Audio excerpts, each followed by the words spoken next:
Sebelum saya menjelaskan beberapa pemeriksaan yang akan kita lakukan, saya akan mendata Ibu terlebih dahulu ya. Kalau boleh tahu namanya siapa, Bu? Emi, Dok. Ibu Emi umurnya berapa? 20 tahun, Dok. Nah, kalau boleh tahu masih kuliah atau masih sekolah? Kuliah, Dok. Kuliah ya. Alamatnya di mana? Kalau Jalan boleh tahu? Salak, Dok. Jalan Salak. Saya panggil adik saja ya. Iya, Dok. Nah, jadi kalau boleh tahu adik Emi ke sini ada keluhan apa? Ini, Dok, penglihatan saya kabur, Dok, dan agak aneh, Dok. Oh, kabur ya. Maksudnya ini aneh-aneh bagaimana, Dek? Kalau malam kabur, Dok. Oh, kaburnya nanti pas malam ya, malam hari.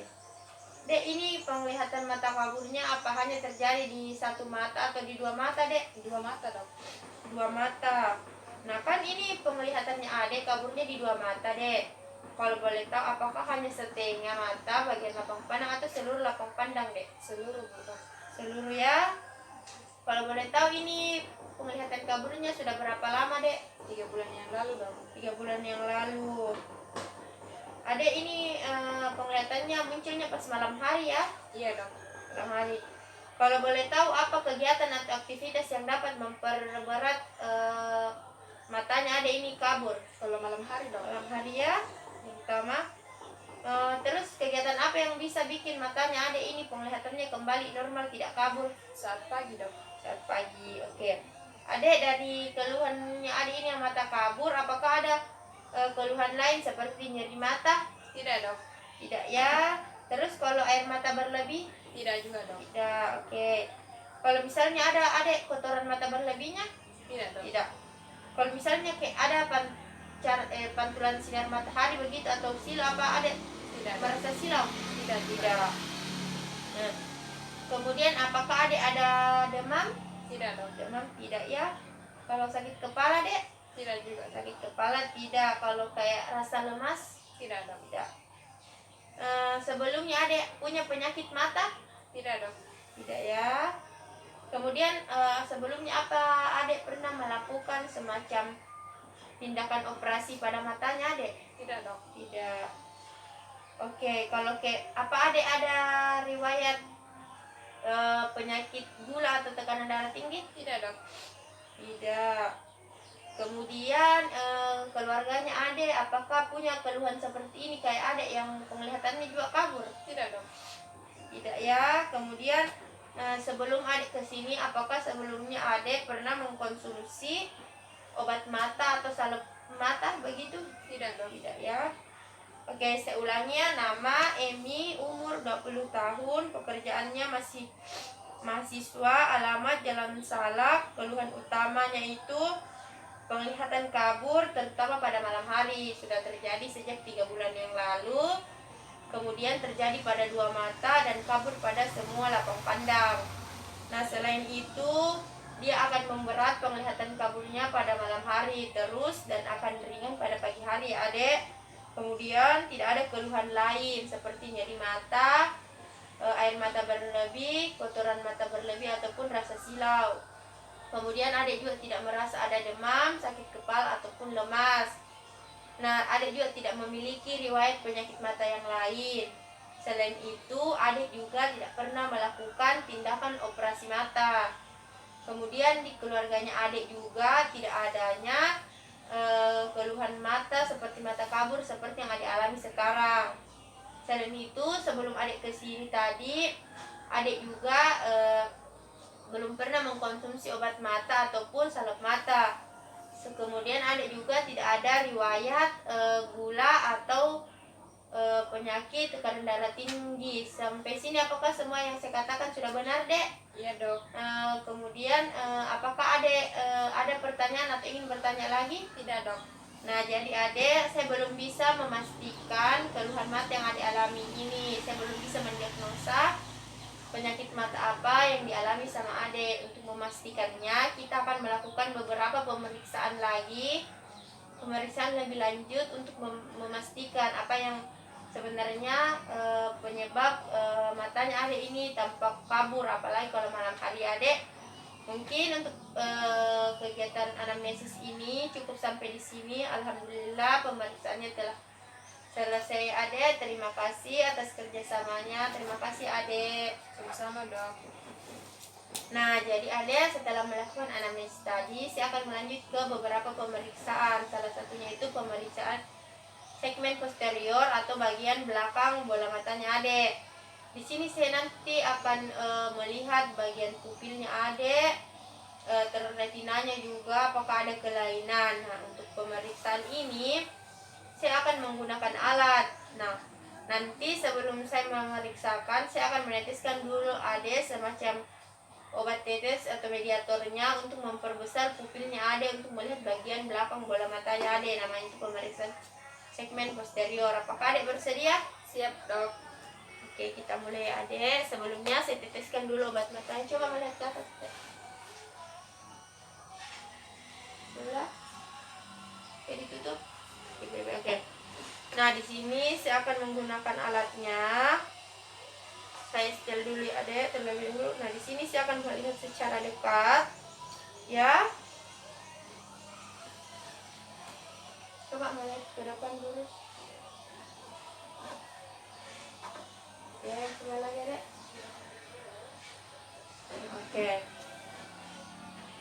Nah, jadi Adek untuk pemeriksaan segmen posterior di sini saya tidak menemukan adanya kelainan. Nah, untuk bagian retinanya Adek juga itu tampak normal karena tidak adanya ruptur atau pecahnya pembuluh darah. Kemudian untuk pupilnya juga tampak normal, tidak ada kelainan, semuanya sama besar, menampakkan batas tegas juga ya Adek. Apakah ada pertanyaan Adek? Tidak dok.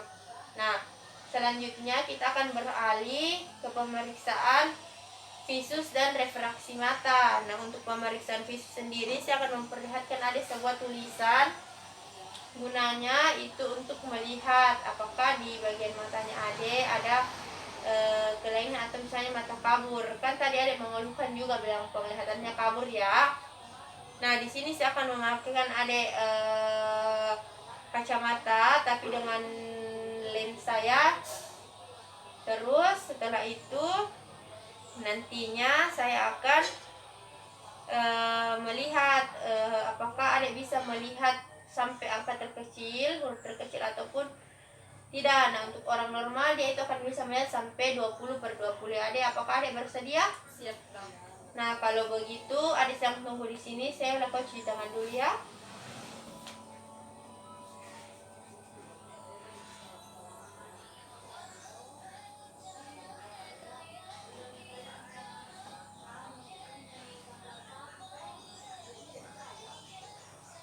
Nah, oke, selesai. Di sini saya akan memakaikan Adek kacamata terus memperlihatkan gambar. Nanti jaraknya kita itu ada 6 meter.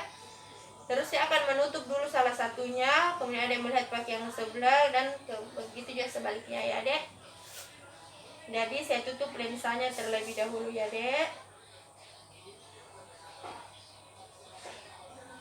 Silakan Adek. Ya, oke ya. Silakan Adek berdiri di situ. Nanti saya akan perlihatkan gambarnya ya. Ya, oke. Silakan Adek disebut yang paling atas. Ini F P T O Z L P E D P E C F D. Nah, selanjutnya Dek. E D F C Z P. Nah, di bawah sini Dek. F E L O P Z D. Oke, yang di sini. Sampai situ dulu dok. Oh, cuma bisa lihat sampai di sini ya. Oke, jadi Adek hanya bisa melihat sampai 20/25 ya. Nah, sedangkan untuk orang normalnya tadi saya sudah jelaskan bahwa sampai 20/20. Coba Adek saya ganti lagi ya ke sebelah sini. Nah, kita ulang lagi. Oke, kita ulangi Adek ini. E F P T O Z L P E D. Bisa dok. Oh, cuma sampai sini. Jadi untuk mata yang sebelah kirinya Adek hanya bisa melihat sampai 20/50 ya. Nah, Kemudian jadi bisa dikatakan kalau untuk mata kanan dan mata kirinya adik itu adik tidak bisa melihat sampai 20/20, sedangkan orang normalnya itu bisa melihat sampai 20/20. Sesuai tadi adik punya keluhan kalau penglihatannya kabur. Untuk mata kanan sendiri adik bisa melihat sampai 20/25, sedangkan untuk mata kiri adik hanya bisa melihat sampai 20/50. Nah, sekarang saya akan melakukan pemeriksaan lagi selanjutnya, itu pemeriksaan refraksi mata. Di sini saya akan memakai lagi ada kacamata, tapi saya akan mengganti terus lensanya sampai adik bisa melihat dengan normal ya. Nah, kemudian saya akan mulai dengan lensa terkecil. Nah, di sini saya sudah memasangkan yang pertama itu lensanya 0,5 ya adik. Silahkan adik coba pakai lagi, terus kita mulai ya adik. Oke, dimulai dari sini lagi adik. E, F, P, T, O, Z, L, P, E, D, P, E, C, F, D, P, E, D, F, C, Z, P. Sini adik. F, E, L, O, P, Z, D. Sini. D, E, F, P, O, T, E, C. Oke, apa adik masih bisa lihat yang di bawah sini? Ya dok. Coba disebut. L, E, F, O, D, F, C, T. Oke. Nah, adik dari pemeriksaan refraksi mata sendiri tadi di visus mata adik antara mata kanan dan mata kiri itu beda ya. Nah, untuk di pemeriksaan refraksi mata tadi saya coba dengan lensa 0,5 sudah ada peningkatan. Karena pada saat menggunakan tadi adik bisa melihat sampai di 20/15. Nah, kan orang normalnya itu bisa melihat 20 dan 20. Nah, untuk menggunakan pada saat adik menggunakan kacamata 20 dengan sampai di 20/20 dengan menggunakan lensa 0,5. Apakah ada pertanyaan, Dek? Tidak ada dok. Nah, oke. Jadi untuk pemeriksaannya ini telah selesai ya, Adek. Untuk pemeriksaan segmen posterior semuanya tampak normal.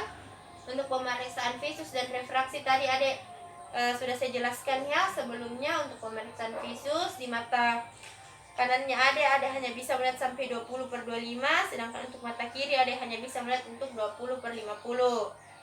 Nah, kemudian pada saat kita lakukan pemeriksaan refraksi mata, di mana pada saat saya memberikan adik kacamata dengan lensa 0,5, adik bisa melihat sampai 20/15, di mana orang normalnya itu bisa melihat 20/20. Jadi bisa dikatakan untuk pemeriksaan refraksi mata pada saat digunakan kacamata dengan lensa 0,5 penglihatannya adik bisa meningkat ya. Mungkin untuk pemeriksaan ini cukup sampai di sini.